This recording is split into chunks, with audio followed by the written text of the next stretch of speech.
అందరూ కూడా second innings start చేస్తున్నారు. ఊహగారిని మీరు పంపించట్లేదా? ఊహగారికి ఇంట్రెస్ట్ లేదా? దానికి లేదు ఇంట్రెస్ట్. కానీ అసలు మామూలు ఇంట్రెస్ట్ రమ్మంటేనే రాదు. బతిమాల ఏదో బాగా అప్లికేషను అది ఇది అంటే తప్పితే, మొన్న కూడా మా రోషన్ దాని గురించి వచ్చింది తప్పితే, ఏది పెళ్లి చదివేటప్పుడు ఇంటర్వ్యూస్ వీటికి లేకపోతే తను రాదు ఎక్కువ. అంతే తప్పితే no second innings nothing. Happy ఇంకా లైఫ్ ఏముంటుంది. ఇంకా మీరు పిల్లలు దానికి ఇంట్రెస్ట్ లేదు. ఇంట్రెస్ట్ ఉన్నప్పుడు మనం ఆపేది ఏమీ లేదు. ఎవరో ఒకరు బిజీగా ఉంటే చాలు. వాళ్ళ పని వాళ్ళు, మన పని మనం. సార్ రోషన్ కెరియర్ మీద ఫోకస్ చేస్తున్నారు సార్ మీరు? డెఫినెట్గా. ఇప్పుడు వైజయంతి జరుగుతుంది స్వప్న గారిది, ఛాంపియన్ అని, దాని మీద కాన్సన్ట్రేషన్ ఇప్పుడు. ఎందుకంటే పెద్ద ఫిల్ము, మంచి ఎమోషన్తో కూడిన ఫిల్మ్ అది, రెడికల్ టైప్ ఆఫ్ ఫిల్ము. ఎందుకంటే దాని తర్వాత ఏంటనేది కెరియర్ కంటిన్యూ వెళ్తూ ఉంటుంది. సార్ బేసిక్గా వారసుడు ఇండస్ట్రీలోకి వచ్చాడంటే వారసుడితో కలిపి మనం కూడా చెయ్యాలి అన్న తపన మీకు ఉంటుంది, వారసుడికి ఉంటుంది. సో రోషన్తో మీరు ఎప్పుడు కలిసి చేయబోతున్నారు? ప్రస్తుతానికైతే లేదు. డెఫినెట్ చేస్తాం, చేయకుండా ఎందుకుంటాం. ఇప్పుడు మంచి సబ్జెక్ట్స్ దొరికి, క్యారెక్టర్స్ దొరికి, ఇప్పుడు వాడు రే నేను చేయనా అంటే ఇప్పుడు వద్దాను, ఇప్పుడు నువ్వేం ఒప్పుకోద్దు అంటాడు ఆరే రోషన్.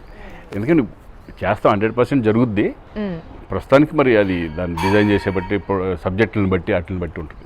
రోషన్ని ఇప్పుడున్న ఫీల్డ్ని చూస్తే తను ఎంతవరకు దాన్ని క్లబ్ చేయగలడు అని మీరు అనుకుంటున్నారు సార్? అంటే నాకు ఇప్పుడు చిన్నప్పటి నుంచి చూసి పెరిగినోడేగా, ఇండస్ట్రీలో ఉన్నాడే. ఇప్పుడు నేనైతే ఫస్ట్లో బిగినింగ్లో ఏమి లేకుండా వచ్చినాడు నేను. ఇప్పుడు అందరినీ చూసి ఇండస్ట్రీలో ఉన్నాడే. అన్ని సినిమాలు ఎలా ఉంటున్నాయి, సినిమాలు ఫాలో అవ్వకుండానే వెళ్తున్నాడు.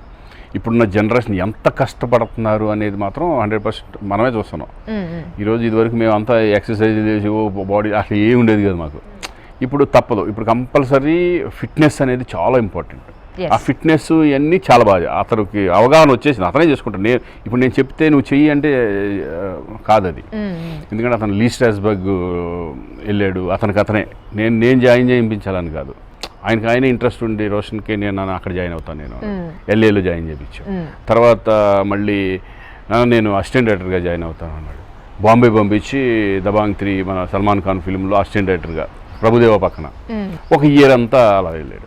అతను ఏమనుకుంటే ఆ ఇంట్రెస్ట్ చేయాలని తపన ఉంది కాబట్టి I hope everything is positive. Up and downs వచ్చినప్పుడు మీ స్టేట్ ఆఫ్ మైండ్ ఎలా ఉండేది సార్? ఎక్స్పెక్ట్ చేసి కొన్ని ఏమైనా డిసప్పాయింట్ అయితే మాత్రం కొంచెం ఫీలింగ్ 100% ఉంటుంది. లేదు అనేది మనం దులిపేసుకుని వెళ్ళలేము. కానీ దాన్ని కూడా తట్టుకునే కెపాసిటీ ఏంటంటే ఎక్స్పీరియన్స్ మీద వస్తుంది.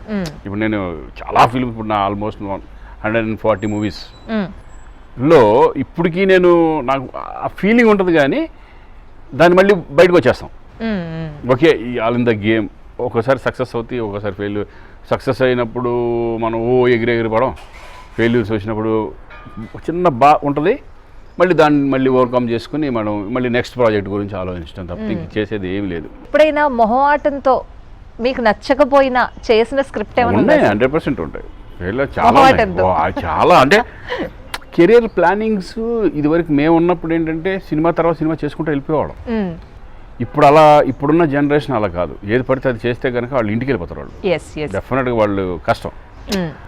ఇప్పుడు మేమేంటంటే అప్పట్లో ఒక సినిమా వచ్చింది, ఈ సినిమా తర్వాత 3 సినిమాలు కంటిన్యూగా ఉండేవి. అగ్రిమెంట్ చేసేవాళ్ళం. అగ్రిమెంట్ అంటే మాటలో ఓకే నెక్స్ట్ సినిమా మీది, నెక్స్ట్ సినిమా మీది, నెక్స్ట్ అట్లా. ఇప్పుడు హిట్ అయిపోయిన తర్వాత ఒక సినిమా పెద్ద హిట్ అయింది అనుకోండి, హిట్ అయిన తర్వాత దాన్ని పెంచుకోవడానికి ఛాన్స్ లేకుండా పోయేది.